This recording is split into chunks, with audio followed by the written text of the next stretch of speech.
আপনাদেরকে এখন যে কাজটি দেখাবো সেটা হলো জুম মিটিং লিঙ্ক কিভাবে বের করবেন। সেজন্য আপনাকে অবশ্যই জুম অ্যাপ ডাউনলোড করতে হবে প্লে স্টোর থেকে। এটার সাথে সাথে আপনারা ক্যাপ নোট যে অ্যাপসটি আছে এটাও প্লে স্টোর থেকে ডাউনলোড করবেন। তো ডাউনলোড করার পর ফার্স্টে চলে আসবেন জুম অ্যাপে। জুম অ্যাপে চলে আসার পর আপনারা জুম অ্যাপে একটা অ্যাকাউন্ট করে নেবেন। একটা অ্যাকাউন্ট করার পর অ্যাকাউন্ট করলে আপনাদের এখানে কাজ করতে অনেক সুবিধা হবে। তারপর এখানে যে শিডিউল অপশন আছে সেই শিডিউল অপশনে চলে যাবেন। চলে যাওয়ার পর এখানে আপনারা যে বিষয়ে মিটিং করতে চাচ্ছেন সেই বিষয়ের নামটা দিবেন, সেই মিটিং নামটা দিবেন। আমি একটা এক্সাম্পলটা নাম দিচ্ছি, পার্সোনাল মিটিং। তারপরে ডেট অপশনে আপনারা যে ডেটে মিটিংটা করতে যাচ্ছেন সেই ডেট দিবেন। তারপর আপনারা কয়টা থেকে মিটিংটা স্টার্ট করতে চান সেই টাইমটা দিবেন। তো আমি একটা টাইম দিয়ে এক্সাম্পল দেখাচ্ছি, যেমন 6টা। তো আমি সন্ধ্যা 6টা বাজে যদি দিই তাহলে 6টা 20 দিলাম। তো পিএম, যেহেতু সন্ধ্যা 6টা বাজে পিএম হবে, তো সেট দিলাম। সেট দেওয়ার পরে এখানে নট নাও দিবেন, আপডেট নাও দিবেন না। তারপরে টাইম জোন ঢাকায় সিলেক্ট থাকবে ডিফল্টভাবে, সেটাই দিবেন। তারপরে আপনারা সব কিছু ঠিকই থাকবে, কিছু চেঞ্জ করা লাগবে না। এখানে পাসকোড, এই পাসকোডের জায়গায় আপনারা এই কোডটা কেটে এটা সহজ ডিজিট দিয়ে দিবেন। তো আমি দিলাম 1 থেকে 6 পর্যন্ত। সব কিছু ডান, আর কিছু করতে হবে না। শুধু ডেট আর টাইম আর মিটিং নাম আর এখানে পাসকোডটা চেঞ্জ দিবেন, এই হবে।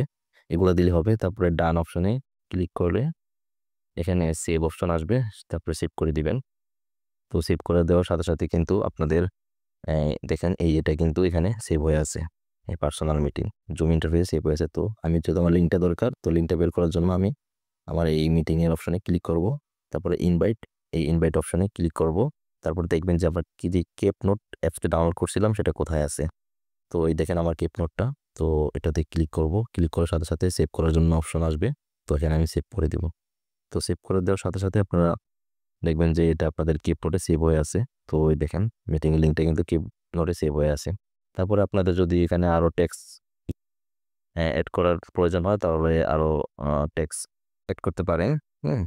তারপরে আপনারা এই জুম মিটিং এর যে ইয়াটা আছে, এই টাইটেলটা, এই টাইটেলটা কপি করে আপনারা যে ক্লিকের আগে এটা পেস্ট করে দিবেন। আপনারা কিবোর্ডের বি চাপ দিয়ে ধরেও পেস্ট করতে পারেন, অথবা আপনারা আপনাদের এই যে টেক্সট বক্সে চাপ দিয়ে ধরে এখানে পেস্ট অপশন আসবে, এখানেও পেস্ট করতে পারেন। তারপরে যখন আপনাদের এখানে সবকিছু পেস্ট সেট করা হয়ে যাবে, মিটিং এর নাম, তারপরে লিঙ্ক, আরও যদি কিছু টেক্সট অ্যাড করতে চান অ্যাড করবেন। তারপরে কিবোর্ডের সি চাপ দিয়ে ধরে আপনারা পুরা লেখাটা কপি করতে পারেন, অথবা এখানে চাপ দিয়ে ধরে কপি অপশনে ক্লিক করলে আপনারা কপি করতে পারেন। তো কপি করার পর আপনারা যেই প্ল্যাটফর্মে এটা শেয়ার করার ইচ্ছা শেয়ার করতে পারেন। তো আজকে ভিডিওটি এ পর্যন্তই।